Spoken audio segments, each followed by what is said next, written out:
Bienvenue à tous. Alors ici, le sujet de cette vidéo, ça va être l'Interchain Security. Donc si vous êtes dans l'univers Cosmos, vous avez déjà entendu parler de ça. Vous avez normalement plus ou moins entendu parler du fait que c'était quelque chose de très attendu, quelque chose qui devrait apporter pas mal de valeur à Atom Cosmos. Et donc du coup, ça méritait une vidéo, je pense, pour essayer de comprendre un petit peu comment ça fonctionne. Donc c'est parti. Donc déjà, il faut définir certains termes. J'ai appelé ça vue d'ensemble. On a deux acteurs quand on veut faire de l'interchain security. En fait, vous avez une blockchain qui propose sa sécurité et vous avez une blockchain qui la consomme. Donc, si on en revient à la base, dans le proof of stake, ce qui permet de sécuriser une blockchain, c'est le staking. C'est la valeur de vos jetons que vous mettez en staking. Sur Cosmos, vous avez une liste de validateurs et les 150 premiers validateurs sont ceux qui valident. Comment on détermine les 150 premiers? C'est ceux qui ont le plus de délégations. C'est ceux qui ont le plus de jetons en jeu qui ont le droit de valider des blocs. Pourquoi on estime que c'est les mieux placés? C'est parce que justement, comme ils ont beaucoup de jetons en jeu, ils risquent gros. Donc comme ils risquent gros, on estime qu'ils vont faire le boulot comme il faut. Donc, pourquoi proposer la sécurité d'une blockchain à une autre blockchain? C'est que si demain vous créez une blockchain un peu anonyme qui ne vaut pas grand-chose, ce qui est le cas de beaucoup de blockchains qui se créent au début, sa capitalisation est ridicule. Donc, du coup, quelqu'un pourrait très bien acheter la grande majorité des jetons et avoir la capacité de corrompre le réseau. Il n'en a aucun intérêt parce que si ça se voit, la blockchain va perdre toute sa valeur et donc tous ces jetons vont perdre sa valeur, mais il le peut. Il peut effectivement s'accaparer avec à moindre coût la grande majorité des jetons. Par contre, si c'est les validateurs d'Atom qui valident votre blockchain, c'est déjà autre chose, une autre paire de manches. Il faut déjà une capacité financière nettement plus grande pour récupérer plus d'un tiers des jetons. Et pire que ça, c'est même pas possible à l'heure actuelle. Enfin, en tout cas, si plus de 66% des jetons sont stakés, du coup, vous avez 66% des jetons qui sont bloqués, donc vous ne pouvez pas acheter plus du tiers puisqu'ils ne sont pas proposés, ils ne sont pas sur le marché. Voilà, quelqu'un qui arrive comme ça sur le tas, veut s'acheter plus d'un tiers des jetons d'Atom, vu s'il y en a 80% qui sont en staking, ce qui n'est pas le cas à l'heure actuelle, je ne sais pas où ça en est, je dirais que c'est entre 60 et 70, mais en tout cas, plus ce pourcentage est élevé, moins l'attaque est possible. Bref, au-delà de surtout la capacité financière qu'il faut, malgré tout, même s'ils étaient disponibles, il faudrait arriver avec un montant assez élevé, et puis en plus, acheter tous ces jetons, ça sous-entendrait une hausse du cours monumentale.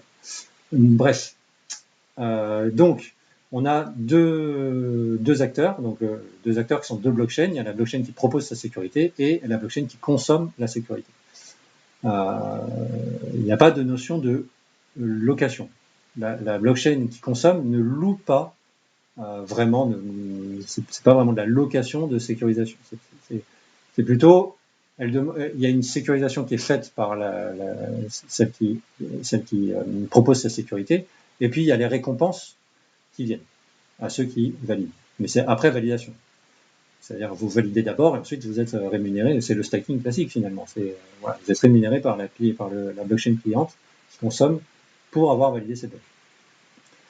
Donc ça a été découpé en trois parties. Donc il y a trois versions. Il va y avoir trois versions. Donc la première version qui sort Q2 2022, c'est le Full Set Security Provider. Et on va les voir, on va les détailler un peu plus, on va les voir en détail un peu plus tard. Donc sachez qu'il va y avoir trois versions différentes et que la dernière, c'est celle qui fait des nœuds au cerveau quand on essaie de comprendre l'impact que ça peut avoir, comment ça va pouvoir fonctionner, etc., etc. Donc c'est parti. Donc j'ai essayé de résumer en un schéma comment ça fonctionne. Alors moi, au tout début, j'ai imaginé que c'était problématique de faire tout valider par les mêmes validateurs, parce que je me suis dit, il y a une limitation à la capacité de calcul, et puis je ne voudrais pas qu'une blockchain cliente vienne jouer sur le fonctionnement de la blockchain provider. Donc imaginons que le provider ce soit le Cosmos Hub, je ne voudrais pas qu'une blockchain qui arrive toute neuve vienne foutre la merde sur le fonctionnement du Cosmos Hub. Je ne voudrais pas que, parce que le Cosmos Hub se mette à valider une centaine de blockchains, je ne voudrais pas que ça impacte les fees, le scaling, la capacité à scaler du Cosmos Hub. Je ne voudrais pas que ça pose problème. Donc, et donc en fait, ça ne marche pas comme ça. C'est pas un problème.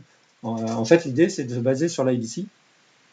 Aujourd'hui, vous avez à gauche, par exemple, le Cosmos Hub, qui est le provider chain, donc qui propose sa sécurité. Donc, sa sécurité est attirante parce que Atom Cosmos a une grosse valorisation, parce que Atom Cosmos a un pourcentage de staking élevé, etc., etc.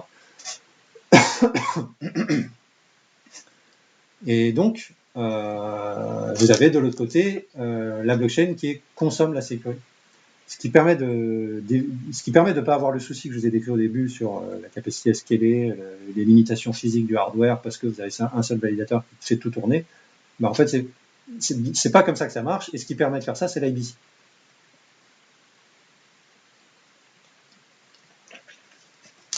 Donc l'idée, c'est de faire tourner les validateurs comme les validateurs le font aujourd'hui déjà.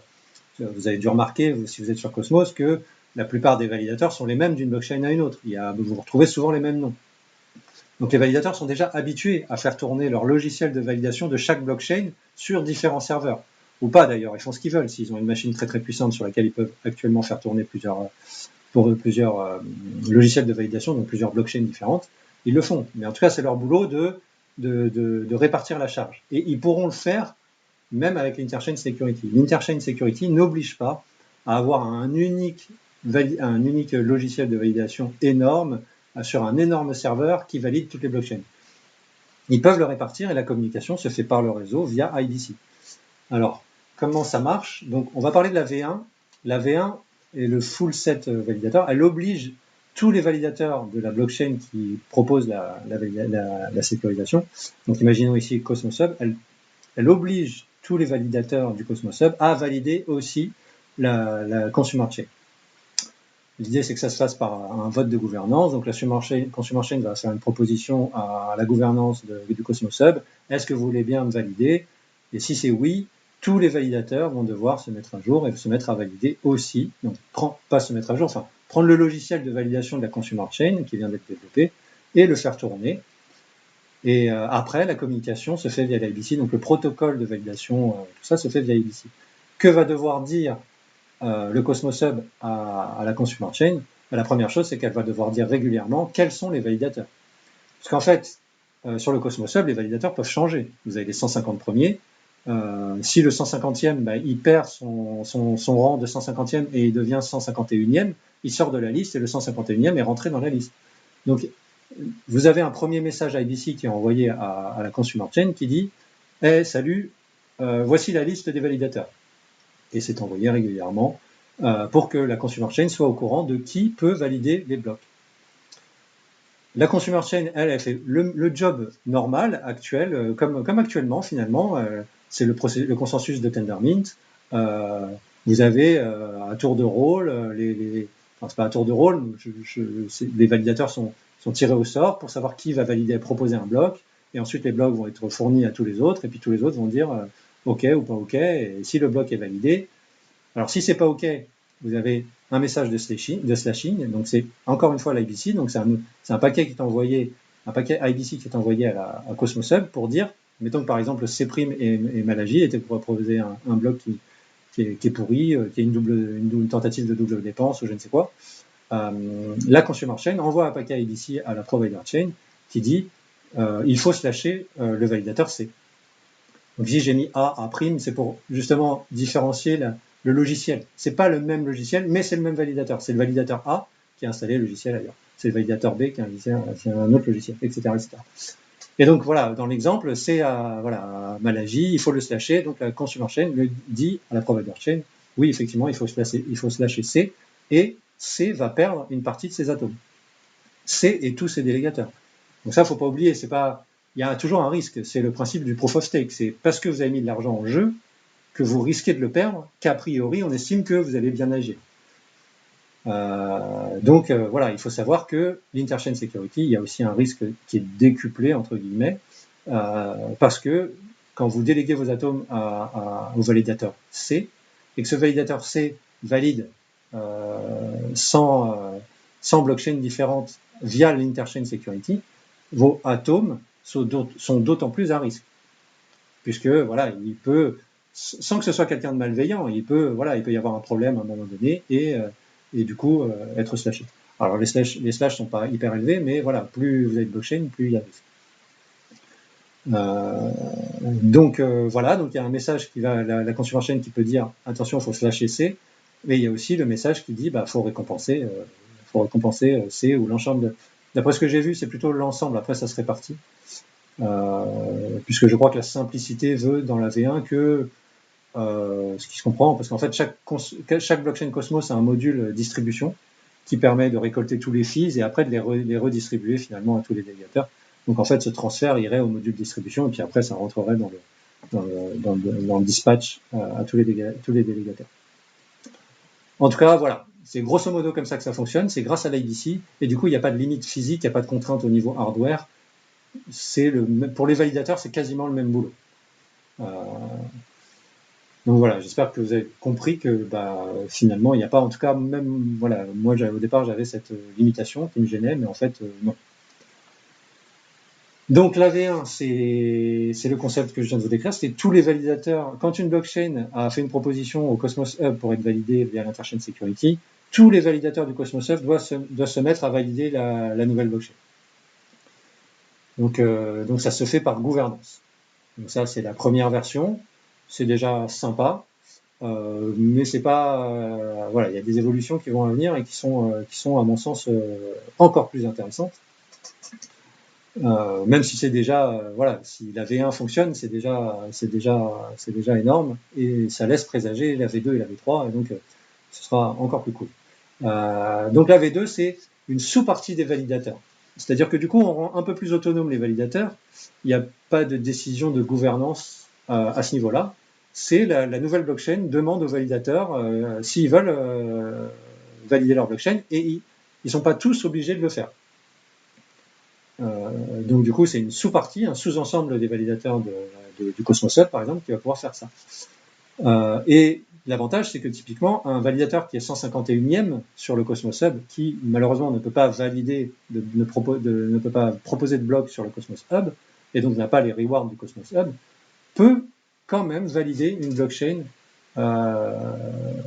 qui consomme l'Interchain Security, qui utilise l'Interchain Security. Pourquoi? Parce qu'en fait, finalement, ce validateur qui est 151e, il a des jetons Atom en staking. Et donc, il a une capacité de sécurisation qui est quand même intéressante.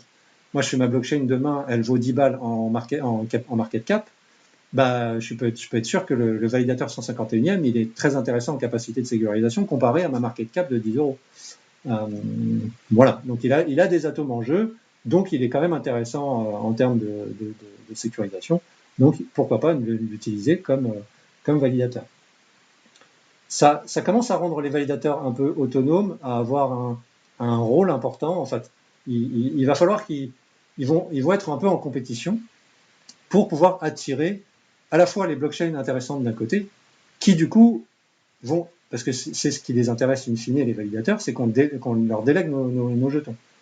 Donc du coup, ils vont avoir une force de proposition supérieure. Ils vont pouvoir se différencier des autres en disant, bah ouais, mais moi, tu vois, je valide la nouvelle blockchain à la mode, alors que l'autre non, donc c'est plus intéressant de voter pour moi. Et enfin, la V3, alors là, la V3, c'est la fête du slip. C'est tous les validateurs de toutes les blockchains peuvent participer, enfin, divers validateurs de divers blockchains peuvent participer à la sécurisation d'une consumer chain. Alors là, et ça va même plus loin, c'est-à-dire que vous pouvez avoir une blockchain déjà existante qui a ses propres validateurs et qui, en plus, va utiliser quelques validateurs de Luna, quelques validateurs d'Atom, quelques validateurs d'Osmosis. Voilà, ça permet de distribuer la sécurité. Vous êtes un peu moins à risque, vous augmentez drastiquement votre sécurisation, puisque là, en termes de market cap, si vous avez X millions de Luna qui vous valide, X millions d'Atom qui vous valide, X millions d'Osmosis, vous êtes plutôt bien. Et là, pour le coup, le boulot de validateur, voilà, devient, pour être attractif à la délégation, ça devient un sacré boulot. Enfin, je trouve ça très intéressant. Il va falloir trouver les bons projets, proposer sa sécurisation à ces bons projets pour que derrière la délégation soit intéressante, pour que derrière les gens veuillent vous déléguer. Voilà, derrière, ça va être vous en tant que délégateur, vous allez avoir une stratégie différente. Aujourd'hui, ce qui vous intéresse quand vous déléguez vos jetons, c'est de voir si le validateur fait un boulot correct, si techniquement il tient la route, si vraiment il assure bien, s'il vérifie que les serveurs tournent toujours, s'il fait bien son job. Mais c'est un aspect technique qui n'intéresse pas forcément grand monde, malheureusement, mais voilà, on regarde des stats vite fait, on regarde la commission qu'il prend, voilà, en gros, c'est ça qui entre en compte. Demain, ce qui va être intéressant, c'est de voir quelle blockchain les validateurs valident. Ça devient du coup une stratégie un peu financière. Moi, voilà, je vais pouvoir choisir entre un validateur et un autre parce qu'il valide une autre blockchain. Mettons, je prends un exemple vraiment au pif, mettons un validateur qui valide Stargaze.